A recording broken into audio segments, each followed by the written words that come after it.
அசுவனிக்கும் சொல்லிட்டோம், பரணிக்கும் சொல்லிட்டோம். கார்த்திகை வரும்போது கார்த்திகை உத்திராடம் வந்து சூரிய மகாதிசையில் பிறந்திருப்பாங்க. அப்போ யாரெல்லாம் சூரிய மகாதிசையில் பிறந்திருக்காங்களோ அவங்க கும்பகோணத்தில் சூரியனார் கோயிலில் ஞாயிற்றுக்கிழமைக்கு போய் 6 விளக்கு தீபம் ஏற்றி சாமிக்கு தேங்காய் பழம் மாலை கல்கண்டு வாங்கி அர்ச்சனை பண்ணி சாமி கும்பிட்டு வந்தால் அந்த சூரிய தோசை நிவர்த்தியானால் நம்மளுடைய அப்பாவோட கருவில் உருவான தோசை நிவர்த்தி ஆகுங்களா. அதுக்கு அடுத்தது கார்த்திகை முடிஞ்சு ரோகிணி நட்சத்திரம், ரோகிணி அஸ்தம் திருவோணம் சந்திர மகாதிசையில் பிறப்பாங்க. 10 வருஷ இருப்பில் அவங்க எந்த வயசில் வேணாலும் பிறந்திருப்பாங்க. அந்த ரோகிணி அஸ்தம் திருவோண நட்சத்திரத்தில் யார் ஒருவர் பிறந்திருந்தாலும் சந்திரன் திசை தாயோட திசையில் பிறந்திருப்பாங்க. இந்த ரோகிணி நட்சத்திரத்தில் கண்ணன் பிறந்தார், அஸ்த நட்சத்திரத்தில் விநாயகர் பிறந்தார், திருவோண நட்சத்திரத்தில் பெருமாள் பிறந்தார். பாருங்கள் 3 பேர் உள்ள தெய்வம் வர்றாங்க. எப்படிங்கம்மா? அப்போ இவங்க வாழ்க்கையில் ஒரு முறையாவது ரோகிணி நட்சத்திரத்தில் பிறந்துக்கிறவங்க பெருமாளை கும்பிட்டுட்டு அஸ்த நட்சத்திர விநாயகரையும் கும்பிட்டுட்டு குருவாயூர் கண்ணனையும் கும்பிட்டாச்சுனால் இவங்களுக்கு நட்சத்திர தோஷம் நிவர்த்தி ஆகுது. முதல் ஜாதகத்தில் நம்மளுடைய பிறந்த நட்சத்திர தோஷம் நிவர்த்தி ஆனால் தான் திசை வரிசைகள் நல்லா இருக்குங்க. அப்போ சந்திரன் திசைக்கு திங்களூரில் திங்கக்கிழமை அன்னைக்கு சந்திர பகவான் கோயிலில் போய் சந்திர திசை 10 வருஷம் 10 விளக்கு நெய் விளக்கு ஏற்றி சாமிக்கு தேங்காய் பழம் வாங்கி அர்ச்சனை பண்ணிட்டு வந்தால் அந்த சந்திரன் திசை தாயோட கர்ப்ப திசை அன்னையோட நிவர்த்தி ஆகலாம். அதுக்கு அடுத்தபடியாக மிருகசீரிசம் சித்திரை அவிட்டம் செவ்வாய் திசையில் தான் அவங்க பிறந்திருப்பாங்க. மிருகசீரிசம் சித்திரை அவிட்டம் இந்த 3 நட்சத்திரத்தில் பிறந்துக்கிறவங்க செவ்வாய் திசையில் பிறந்திருப்பாங்க. இந்த செவ்வாய் திசையில் யார் ஒருவர் பிறந்தாலும் அவங்களுக்கு 7 வருஷம் செவ்வாய் திசை. அப்போது வைத்தீஸ்வரன் கோயில் தைலநாயகி அம்மன் இந்த 9 நவகிரகத்தில் வைத்தியநாத சுவாமி வைத்தியம் பார்க்க வந்தவரே வைத்தியர் ஆகிட்டாருங்களா. அப்போது அங்கே வந்து அந்த சாமியே எப்படி இருக்கிறாருன்னு கேட்டிங்கன்னா 9 நவகிரகத்தில் செவ்வாய் வந்து முருகரே செவ்வாயாக இருக்காருங்கன்னு. அதனால தான் அந்த இடத்துல யாராவதுக்கு தீராத வைத்தியங்கள் தீராமல் நோய்கள் வந்து ஏதாவது தீராத பிரச்சனைகள் ஏதாவது இருந்தால் ஒரு ஆஸ்பத்திரி போகிறதா இருந்தாலும் ஒரு ஆப்ரேஷன் பண்ணுறதா இருந்தாலும் ஒரு மரண பயம் இருந்தாலும் அறுவை சிகிச்சை ஏதாவது இருந்தாலும் வைத்தீஸ்வரன் கோயிலில் போய் தேங்காயை உடைச்சிட்டு போனீங்கன்னா வீடு திரும்பிடுவீங்கன்றது அந்த காலத்து பழமொழிங்க. ஆஸ்பத்திரி போனவங்க திரும்பி வராமல் இருக்காங்க இல்லைங்களா. வைத்தீஸ்வரன் கோயிலில் போய் வைத்தியர்கிட்ட சொல்லிவிட்டு அப்புறம் வைத்தியம் பார்த்தால் நம்மளுக்கு கிளியர் ஆயிடும். அங்கே கொடுக்கக்கூடிய அந்த திருநீரே வந்து மிகப்பெரிய அருட்பிரசாதம் இல்லைங்களா. ஆமாங்க. அந்த காலத்தில் சொல்லுவோம், பாட்டே பாடுவாங்க, கந்தன் திரு நீர் அணிந்தால் வந்த வினை ஓடிவிடும்பாங்க. அந்த கந்தன் திரு நீர் அணிந்தால் வந்த வினை ஓடிவிடுங்களாம். உடம்புல வந்திருக்கும் இல்லைங்களா, அந்த முருகனோட திண்ணூரை மட்டும் ஒரு சுருக்கு பையில் போட்டு அந்த காலத்தில் இக்கத்தில் வச்சுக்குவாங்க. கண்ட பிணியும் நீங்கி விடும், கண்ட பிணியும் நீங்கிருங்களா, அது வச்சுக்குவாங்க. அதை வச்சுட்டாங்கன்னா எங்கேயாவது ஒரு பக்கம் ஒரு பெரிய மனுஷி இப்போ எங்கள் அம்மா அவங்கெல்லாம் எங்கேயாவது போனாங்கன்னா அந்த குழந்தைகளுக்கு காசு கொடுக்க மாட்டாங்க. ஊருக்கு போனால் அந்த பையிலேருந்து துண்ணூறு எடுத்து முருகா இந்த குழந்தை நல்லா இருக்கும்னு துண்ணூறு வைப்பாங்க. அது 1 கோடி சொத்துக்கு சமங்க. நிச்சயமா எப்பவுமே ஒரு திருநூறு வச்சுருப்பாங்க. நிச்சயமா இதெல்லாம் தான் அந்த காலத்தில் வைத்தியநாத சுவாமியாகவே அவர் இருக்கார்.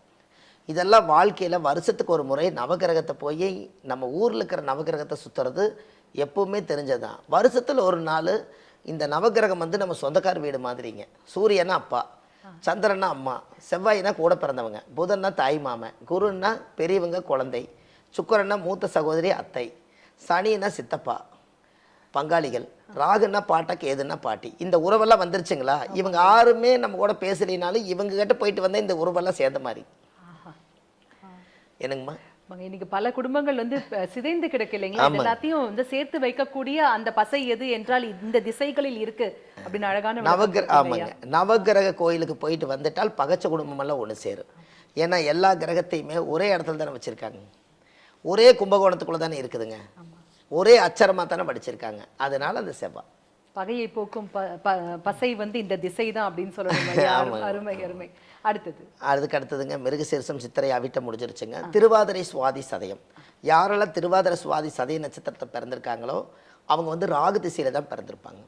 அப்போ இந்த ராகு திசையில் யார் ஒருவர் பிறந்திருந்தாலும் திருநாகேஸ்வரத்தில் போய் காளகஸ்தி திருநாகேஸ்வரம் இந்த மாதிரி மெயினான அதனால் திருநாகேஸ்வரத்தில் போய் ராகு காலத்தில் ராகுக்கு பாலபிஷேகம் பண்ணி 18 தீபம் போட்டு சாமிக்கு தீபம் போட்டு சாமி கும்பிட்டாச்சுன்னா இந்த திருவாதிரை சுவாதி சதயத்தில் இந்த கர்ப்பகால திசை நிவர்த்தி ஆகலாம். இதுக்கெல்லாம் அந்த காலத்தில் முன்னோர்கள் இதை வச்சுருக்காங்க இல்லைங்க. நீங்கள் எல்லோரும் ஒரு தடவை என்னுடைய மண்ணுக்கு வந்துட்டு போங்க அப்படிங்கிறது தானே அதோட விஷயம். அடுத்தது புனர்பூசம், விசாகம், பூரட்டாதி. இந்த புனர்பூசம், விசாகம், பூரட்டாதியில் யார் பிறந்தா? புனர்பூசத்தில் ராமர் பிறந்தார் இல்லைங்களா? விசாகத்தில் வந்து முருகர் பிறந்தார், திருச்செந்தூர் முருகர். பூரட்டாதியில் குபேரன் பிறந்தார்.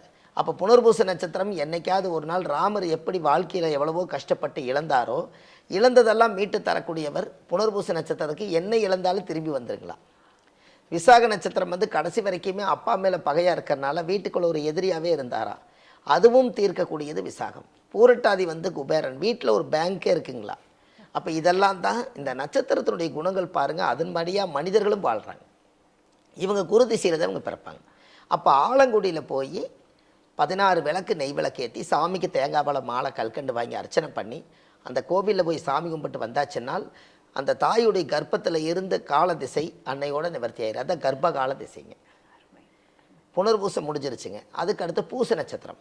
பூசம், அனுசம், உத்திரட்டாதி நட்சத்திரத்தில் ஒருவர் பிறந்தால் அந்த சனியோட நட்சத்திரத்தில் தான் பிறப்பாங்க. சனி மகாதிசையில் பிறப்பாங்க.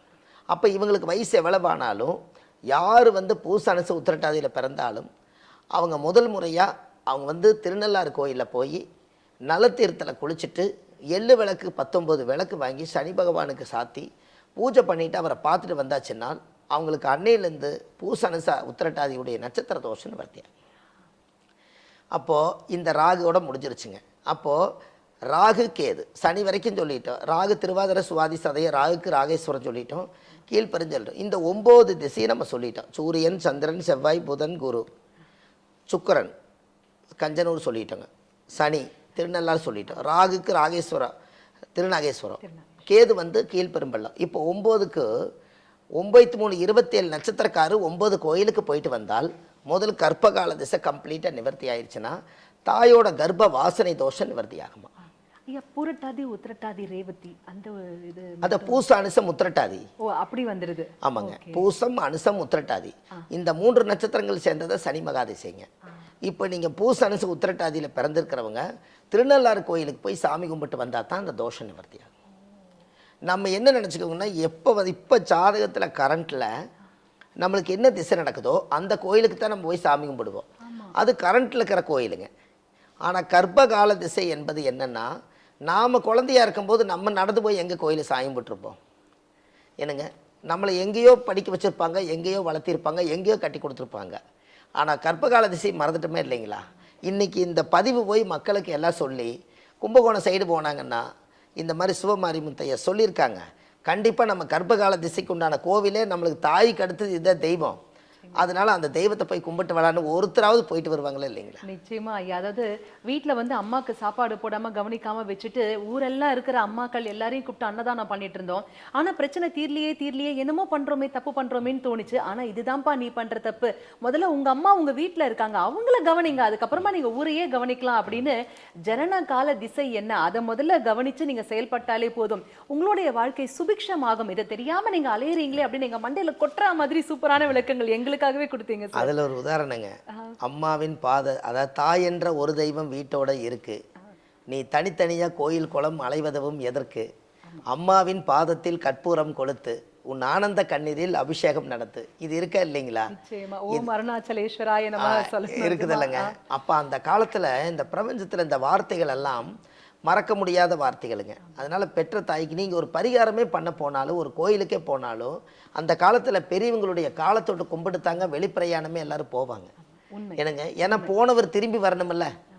அப்போ இவங்க பெரியவங்களோட ஆசீர்வாதம், அங்கே ஒரு பெரிய ஒரு பிரச்சனை இருக்கும்.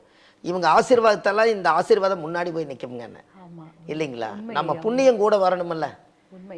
எனக்கு ஆமை தான் ஞாபகத்துக்கு வருது. தாய் ஆமை வந்து குஞ்சு ஆமைகளை வந்து கரையில விட்டுட்டு ரொம்ப தூரம் போகுமா, போயிட்டு திரும்பி வர வரைக்கும் அந்த குஞ்சுக்கள் அங்கேயே பத்திரமா இருக்குமா. ஏன்னாக்கா அந்த தாயினுடைய கவனம், அதனுடைய மனம் முழுவதும் தன்னுடைய குட்டிகள் மேலதான் இருக்கும். அதுவே அதற்கு மிகப்பெரிய கவசமாக இருக்கும் அப்படின்னு சயின்டிபிக்கா ப்ரூவ் பண்ணியிருக்காங்க. ஐயா, அதை நீங்க ரொம்ப அழகா விளக்கி சொன்னீங்க. மெய்ஞானம் விஞ்ஞானம் இரண்டுமே வந்து 2 கண்கள் போன்றது அப்படின்னு நீங்க சொல்ற ஒவ்வொரு வரிகள்லயும் எங்களுக்கு புரியுது ஐயா.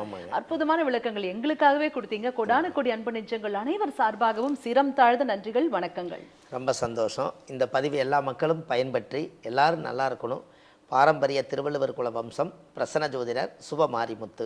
வாழ்வது ஒரு முறை, வாழ்த்தட்டும் தலைமுறை. நன்றி, வணக்கம். பாரம்பரிய திருவள்ளுவர் குல வம்சத்தில் தோன்றிய பொக்கிஷம், ஆதிகால பரிகார செம்மல், பிரசன்ன ஜோதிட ஞானி டாக்டர் சுபம் மாரிமுத்து ஐயா அவர்களால் உருவாக்கப்பட்ட மிகப்பெரிய பொக்கிஷ பெட்டகம்தான் இந்த ஆதிகால பரிகாரங்கள் பாகம் 1. ஒவ்வொருவரும் வாழ்க்கையில பிரச்சனை தீருவதற்காக அங்க இங்கன்னு எல்லா இடத்துக்கும் ஓடுறோங்க. ஆனா எங்கேயுமே போக வேண்டாம். நம் இல்லத்தில் இருந்தபடியே இந்த ஒரு பொக்கிஷ பெட்டகத்தை நாம் அருகே எடுத்து வைத்துக் கொண்டு இதனை நன்கு கவனித்து பார்த்தாலே போதும், நிச்சயம் நம் வாழ்வின் துன்பங்கள் அனைத்தும் காணாமலே போகும். அந்த அளவிற்கு ஆதிகால பரிகார முறைகள் குறித்த அற்புதமான படைப்புகளை இந்த பொக்கிஷ பெட்டகத்தில் உள்ளடக்கி நம்ம ஐயா டாக்டர் சுபம் மாரிமுத்து அவர்கள் நமக்காகவே கொடுத்திருக்காரு. இது ஒவ்வொருத்தர் வீட்லயும் இருக்க வேண்டிய மிகவும் முக்கியமான ஒரு பொக்கிஷம். ஆக இந்த புத்தக பொக்கிஷம் உங்களுக்கும் வேணும்னா நீங்க உங்க டிவி ஸ்கிரீன்ல கீழே ஸ்க்ரோல் ஆகிற நம்பருக்கு இப்பவே கால் பண்ணுங்க. உங்களை தேடி இந்த பொக்கிஷம் உங்கள் இல்லத்திற்கே வரும். எல்லோரும் எல்லாமும் பெற வேண்டும், இல்லாமை இல்லாத நிலை வேண்டும், வாழ்வது ஒரு முறை, வாழ்த்தட்டும் தலைமுறை. அனைவருக்கும் வணக்கம்.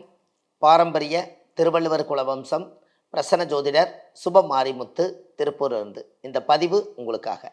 இன்றைக்கு வள்ளுவர் வாக்கு யூடியூப் சேனலை உலகம் பூரா நிறைய பேர் மக்கள் பார்க்குறாங்க.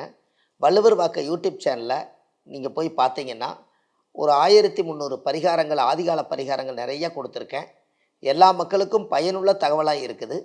உங்களுக்கும் ஏதாவது முக்கியமானது தேவைப்பட்டால் வள்ளுவர் வாக்கு யூடியூப் சேனலில் போய் பார்த்தீங்கன்னா உங்களுக்கு நிறைய விஷயங்கள், நல்ல நல்ல விஷயங்கள் கிடைக்கும். ஒரு பரிகார கோவில் கிடைக்கும்.